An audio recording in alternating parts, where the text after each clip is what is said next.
Olá, você confere agora as notícias e reportagens que estão em destaque no Senado.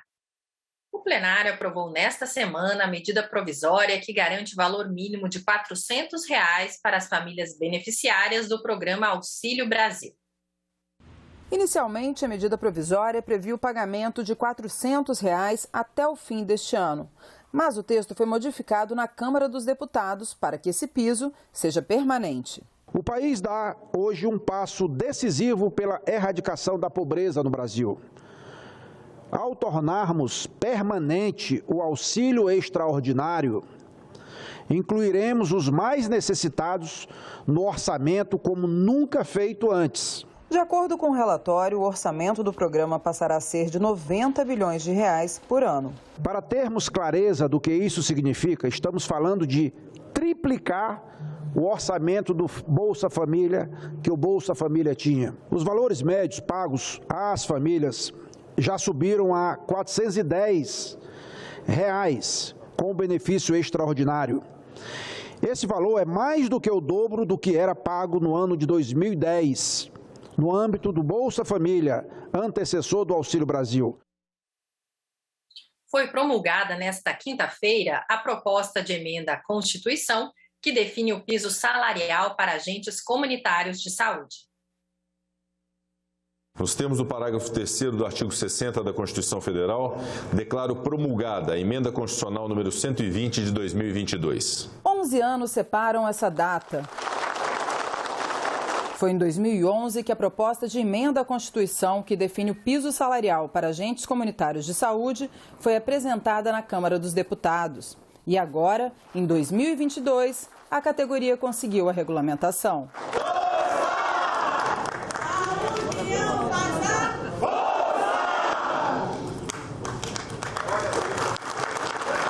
A promulgação da PEC aconteceu no dia seguinte à sua aprovação no Senado Federal. Não raramente, esses profissionais cumprem suas atividades, por vezes sem condições devidas, sem equipamentos ideais para o trabalho que executam. Muitas vezes têm que se deslocar a comunidades mais afastadas, isoladas, algumas até perigosas na atividade do dia a dia desses profissionais.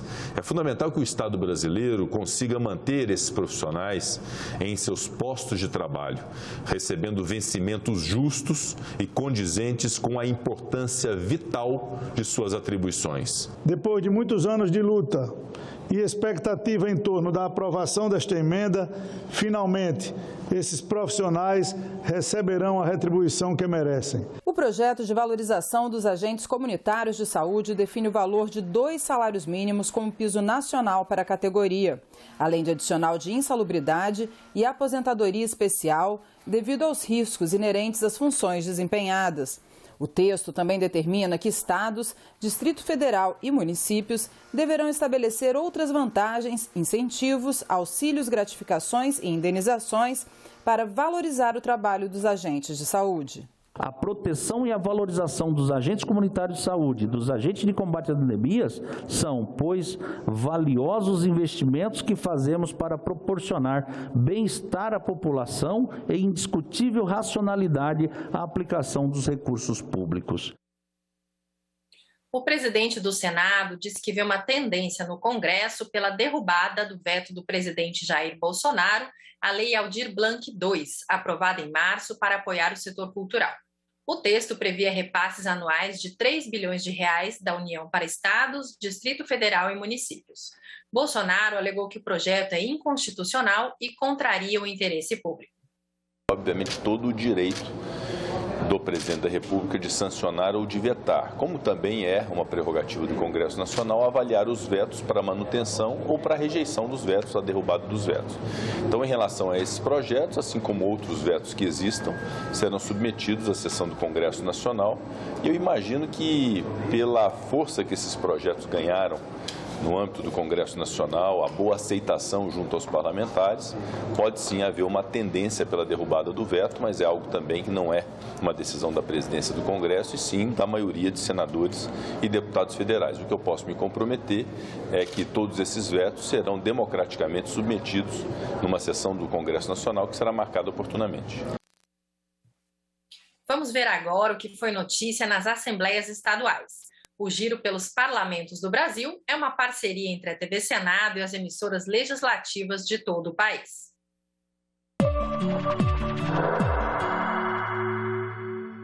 Oi, pessoal. Veja no Giro que Caxias do Sul é sede da primeira Surdo-Olimpíada na América Latina. Amazonas aumenta o valor do benefício pago aos rancenianos. E o Ceará tem um projeto para fazer o primeiro plebiscito do estado.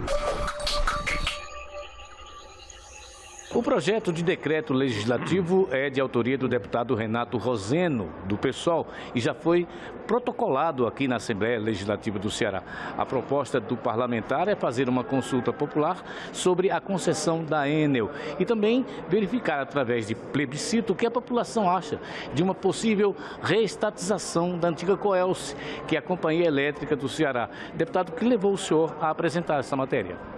Necessário lembrar que alguns serviços essenciais foram privatizados ainda nos anos 90 e que a população ela tem sido muito apenada com péssima oferta de serviços e com tarifas muito elevadas. É o caso de serviço de energia elétrica. O Poder Legislativo autorizou a venda da antiga Companhia de Energia Elétrica do Ceará. E o Ceará tem, há mais de 20 anos, leis determinando que a sociedade possa vir a ser consultada sobre grandes temas de seu interesse, através de plebiscito ou referendo.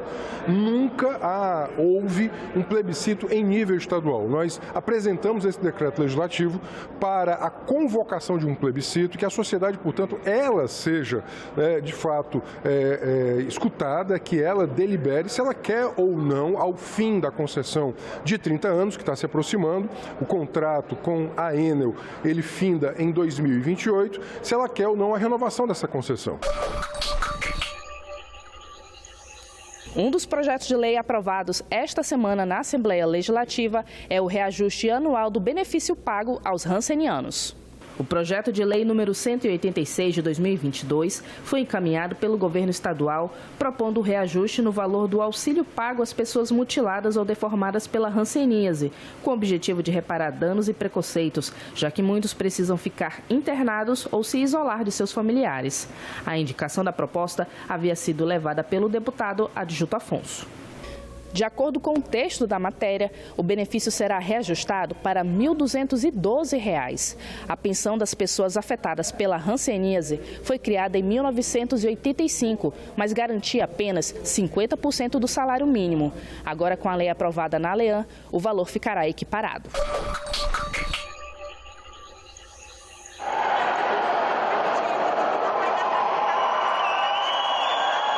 Uma noite que falou de inclusão, de esporte, de arte.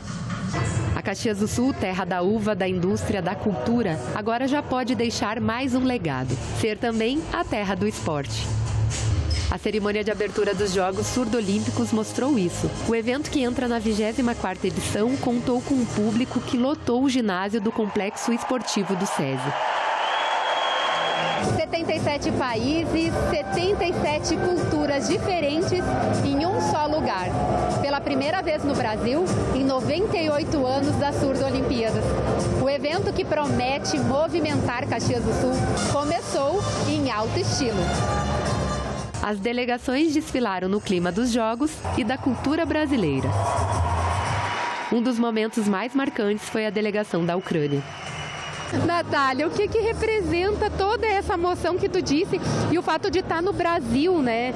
Ter toda essa emoção, poder falar e escutar o nosso idioma, né? Que é o idioma português, a Libras. Eu sei que você me entende, mas em outros países não tem como entender, porque daí vai estar falando em outro idioma, né? Alguns outros países tem algumas meninas que sabem falar inglês, espanhol, alguma coisa. Então, na língua de sinais tem o gestuno. Eu não aprendi muito, mas eu gostaria de ter aprendido mais. Mas a gente consegue se comunicar na mímica, vai falando. Tem sido uma troca de experiência muito bacana aqui no Brasil, para as meninas novas que entraram com a gente também. E isso traz muita visibilidade para poder abrir as portas para que novos atletas saibam que existe uma Olimpíada de tudo, que nós não somos excluídos, nós queremos cada vez mais a inclusão. Para nós é um um grande privilégio, né? A gente ter aqui pessoas do mundo todo e que vão trazer as suas experiências e também levar, né? Trocar aqui na nossa cidade e trazer esse olhar diferente na área do esporte. Na terça-feira, o presidente do Senado se reuniu com o presidente do STF, ministro Luiz Fux. Eles falaram sobre a importância do diálogo entre os poderes da República. Depois da reunião, Rodrigo Pacheco falou com a imprensa. A busca da harmonia entre o Legislativo, o Judiciário e o Executivo foi o motivo do encontro. O convite do presidente do Supremo Tribunal Federal ao presidente do Senado para a conversa veio após os atos que aconteceram no dia 1º de maio, com pedidos de intervenção militar e fechamento da Suprema Corte. É importante que não falte o diálogo para as reflexões, para a tomada de decisões, para o amadurecimento dessa relação. Portanto, um encontro que considero proveitoso, importante e que não se encerra por aqui. Algo que nós não podemos esquecer, de garantir a lisura e o bom andamento do processo eleitoral. Ou seja, a garantia que a sociedade pode ter a partir de todas essas instituições, que nós temos um mecanismo eficiente de coleta de votos, né, do processo eleitoral através das urnas eletrônicas, que eu insisto em dizer que são confiáveis e o Tribunal Superior Eleitoral tem trabalhado muito para conferir essa transparência, inclusive com sujeitos da sociedade civil e dos próprios poderes. Sobre a graça concedida ao deputado federal Daniel Silveira pelo presidente da República, Pacheco explicou que não cabe ao parlamento sustar o decreto presidencial. Mas pode o Congresso Nacional refletir e aprimorar a legislação para que graça, indulto e anistia possam ter critérios para a sua outorga. Obviamente que isso não alcança fatos pretéritos, mas pode ser uma disciplina útil para o futuro, para se evitar que no seio da sociedade se gere um sentimento de impunidade, de que, por exemplo, o Poder Judiciário não tem a palavra final em matéria de justiça penal. Já há propostas legislativas nesse sentido, há uma proposta de emenda à Constituição, me parece que há projetos de lei também já apresentados nesse sentido. Essa é uma avaliação que vai precisar ser feita, qual o instrumento legislativo próprio para se estabelecerem esses critérios em relação a indulto, graça e anistia. O presidente do Senado também esclareceu que não critica a decisão do STF quanto à cassação do deputado. O Supremo Tribunal Federal, ao julgar um processo de competência originária em matéria penal, decide pela condenação, pela absolução, pela aplicação da pena privativa de liberdade ou não, pela pena de multa, pela perda de direitos políticos, pela inelegibilidade e pela cassação. O que eu me referi é que a cassação de um mandato outorgado pelo povo através das urnas deve se dar no âmbito da Casa Legislativa pela votação dos pares no processo de cassação na Casa Legislativa. Apenas uma pontuação jurídica, técnica, constitucional, que está longe de ser uma afronta, uma crítica à decisão judicial. Por último, Rodrigo Pacheco comentou sobre a lei do impeachment. Em relação ao impeachment, eu inclusive tomei o cuidado de instalar uma comissão de juristas no Senado Federal para poder reavaliar a lei do impeachment, que é a lei de 1950, então, portanto, muito anacrônica, com tipos de crimes de responsabilidade também muito ultrapassados. No que toca ao Senado, que a prerrogativa é de apreciação de pedidos de impeachment de ministros do Supremo Tribunal Federal, não se pode fechar a questão, hora alguma, em relação a isso. Mas é preciso ter critérios, é preciso ter fato, justa causa, adequação, tipicidade em relação à lei que prevê os crimes de impeachment, e até aqui não enxerguei absolutamente nenhuma concretude que justifique impeachment de ministro do Supremo. Por isso, até aqui, rejeitei os pedidos que foram apresentados, inclusive um pedido apresentado pelo próprio presidente da República em relação ao ministro Supremo, que foi por mim rejeitado e arquivado. O presidente do Senado ainda se reuniu nesta semana com o presidente do Superior Tribunal Militar, ministro Luiz Carlos Gomes Matos. A normalidade nas eleições deste ano também foi tema dessa conversa. Conversamos diversos temas do STM, de interesse do STM aqui no Senado Federal, inclusive sabatina pendente de ministro do STM, mas também dessa situação do país. E todos nós comprometidos com a preservação da democracia, com o respeito institucional que se faz através do diálogo entre os representantes de cada uma dessas instituições. Então é muito importante, é muito bom que isso aconteça para que não haja essa situação de um acirramento eleitoral, de uma disputa eleitoral, contaminar as boas relações relações que devem os presidentes das instituições, os membros dessas instituições, terem entre si. Então essa é a razão de ser desse diálogo, que eu espero que seja permanente com as instituições. A minha percepção é que as Forças Armadas são instituições absolutamente responsáveis, cientes do seu papel para o Brasil, de defesa das instituições, de defesa da democracia, e esse papel fundamental das Forças Armadas, que é previsto constitucionalmente, de defesa da pátria, envolve inclusive a defesa das instituições, inclusive da justiça eleitoral. Então nós temos urnas eletrônicas que sempre foram motivo de orgulho para nós brasileiros, que são testadas, que são aferidas, que são confiáveis, e o nosso sistema eletrônico de votação fará com que a população escolha os seus representantes na eleição que vai acontecer em outubro desse ano, naturalmente com a participação das Forças Armadas, que certamente vai incentivar essa votação pelo sistema eletrônico, reconhecendo a importância da lisura do processo eleitoral e a confiabilidade das urnas eletrônicas. Neste terceiro episódio da nossa série sobre o bicentenário da independência, você vai conhecer um pouco do arquivo e da biblioteca do Senado Federal, que guardam registros do processo de emancipação do Brasil. Quando Dom Pedro deu o célebre brado retumbante às margens do rio Ipiranga e proclamou que o Brasil estava se separando de Portugal, o Senado brasileiro ainda não existia. O Senado da República, que sucedeu ao Senado do Império, evidentemente, ele possui um acervo riquíssimo sobre esse processo histórico da emancipação do Brasil, da independências do Brasil. Entre as preciosidades da Biblioteca do Senado está um livro do artista alemão Johann Moritz Rugendas, que retratou o Brasil na década de 1820. O Rugendas ele é também considerado um cronista. Então ele não está só reproduzindo, mas ele está comentando a imagem. Então nós temos ao fundo os navios negreiros, o desembarque e aqui a mesa de negócios. Na barca desembarcando, há uma pessoa negra portando o chamado barrete frígio, símbolo da liberdade e que na Revolução Francesa torna-se também símbolo, representação da República e da liberdade desejada na Revolução Francesa com o símbolo de Marianne. Existe essa possibilidade, claramente, do Rugendas ter colocado o escravizado com o barrete frígio, né? Porque, na verdade, sem a escravidão, não teria havido a adesão de muitas das elites locais e regionais para a independência do Brasil. Então, o Brasil do século XIX não quis resolver o problema da sua escravização dos negros, porque isso dava lucro. Os dados, os números, a realidade mostram que o povo negro continua sofrendo. As correntes não foram rompidas. Os negros são os miseráveis, na sua maioria, né? Os pobres, são os vulneráveis e miseráveis.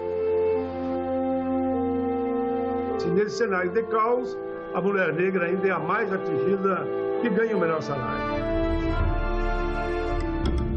Na entrada do arquivo do Senado, uma pintura de Rubens Evalos retrata as leis que levaram à abolição da escravidão. E, no centro da tela, as musas guardiãs da memória. Memória que é preservada entre papéis neutros para conter a ação do tempo e só pode ser tocada com luvas, como a ata que registra a primeira sessão legislativa. Isso aqui é a certidão de nascimento do Senado. Ele é a ata da primeira sessão legislativa. Quando a gente fala em eventos históricos, como a independência do Brasil, a gente pensa logo na data. Mas as datas são apenas dias, como os dias dessa agenda. E os eventos, eles levam muitos dias para serem construídos e depois têm desdobramentos. Portugal só reconheceu o Brasil como nação independente em 1825, depois de assinado o Tratado do Rio de Janeiro, que, entre outras coisas, determinava um pagamento em libras esterlinas e hoje está guardado no arquivo do Senado. Grande parte da biblioteca da Casa Real Portuguesa, coisas de valor incalculável, passavam a ser do Império do Brasil e não mais do Reino de Portugal. Então, se dizia que aquilo era uma indenização por parte dos tesouros da Casa Real terem ficado para o Brasil. As estantes repletas de volumes de papel continuam sendo protegidas e preservadas nas condições adequadas. Além disso, hoje muitos documentos já nascem digitais. A gente só não vê os papéis sendo acumulados, né? A tendência é que a gente veja os papéis sendo acumulados cada vez em menor quantidade, porém o volume informacional é exponencial. E essa informação também, eventualmente, possui um valor histórico e também precisa ser preservada para que daqui a 200 anos uma outra geração possa conhecer essa produção do Senado atual. Eu acho que isso é motivo para uma grande celebração. E, ao mesmo tempo, para que nós tenhamos a autocrítica, a base, o fundamento para avançarmos no campo social, conquistarmos mais espaço com competitividade baseada em educação de qualidade, com uma sociedade mais justa, com recursos cada vez aplicados com maior zelo, enfim, conquistando a paz com o desenvolvimento. Este é o momento que nós estamos vivendo em 2022, segundo centenário da nossa independência.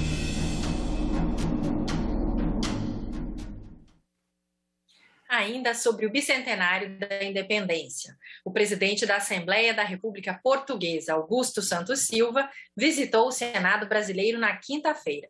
Ele se reuniu com o presidente da Casa, senador Rodrigo Pacheco, e com o presidente da Comissão Especial Curadora do Bicentenário, senador Randolfo Rodrigues.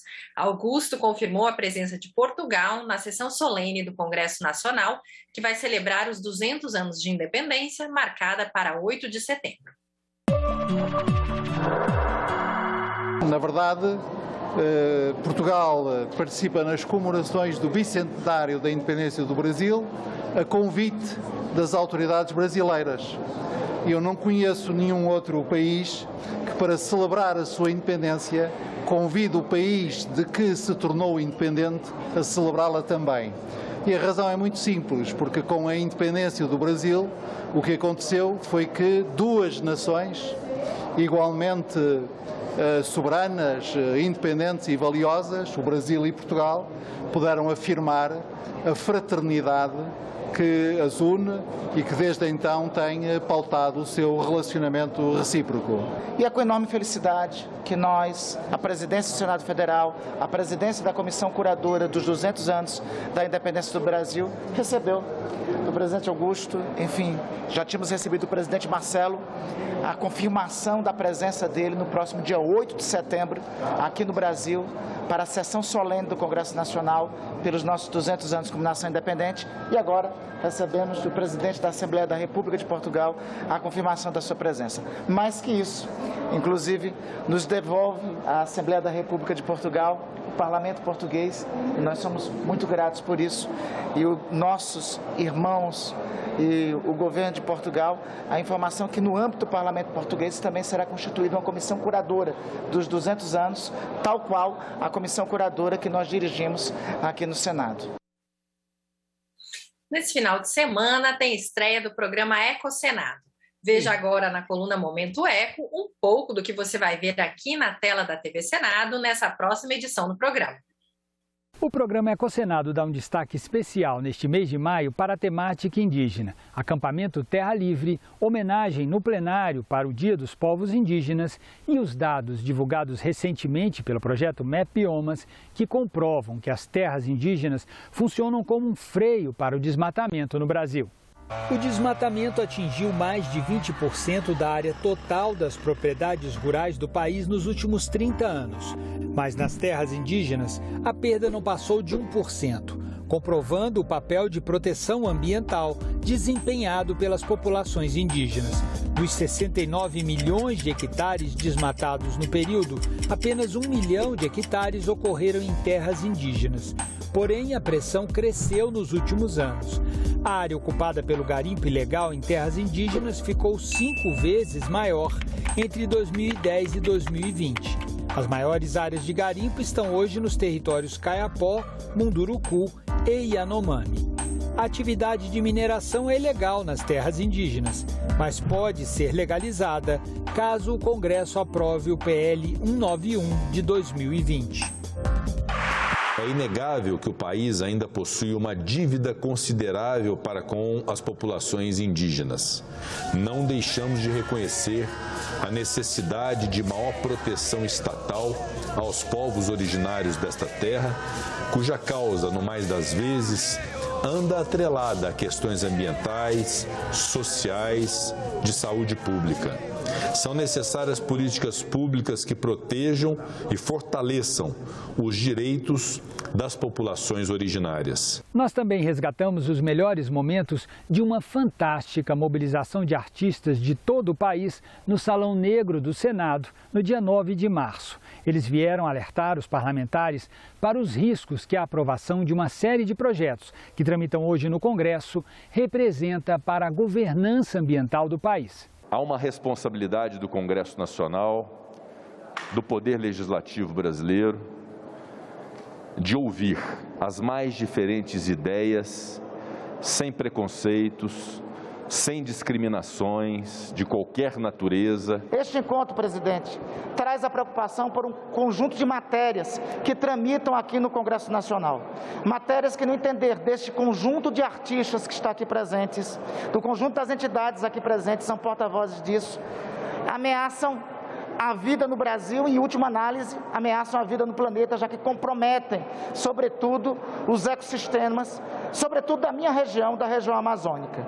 Caetano me pediu que viesse aqui. Todos os artistas que estão aqui são artistas que estão na luta aí, que nunca deixam a desejar. O país vive hoje sua maior encruzilhada ambiental desde a redemocratização. O desmatamento na Amazônia saiu do controle. A violência contra os indígenas e outros povos tradicionais aumentou e as proteções sociais e ambientais construídas nos últimos 40 anos vêm sendo solapadas. Mais uma vez eu volto a essa casa. Ao longo das últimas décadas, nós temos trabalhado juntos, tentando impedir o desmatamento da nossa Amazônia. Eu acredito que todos nós estejamos juntos para pedir ao presidente que freie a aprovação desses PLs. Sem dúvida alguma, das mais belas manifestações da sociedade civil que esse Congresso Nacional já viu. Queria que a gente tentasse cantar junto para fechar a nossa conversa com o presidente do Senado, do Congresso Brasileiro. Só esse refrão. Terra, terra, por mais distante, o errante navegante, quem jamais te esqueceria.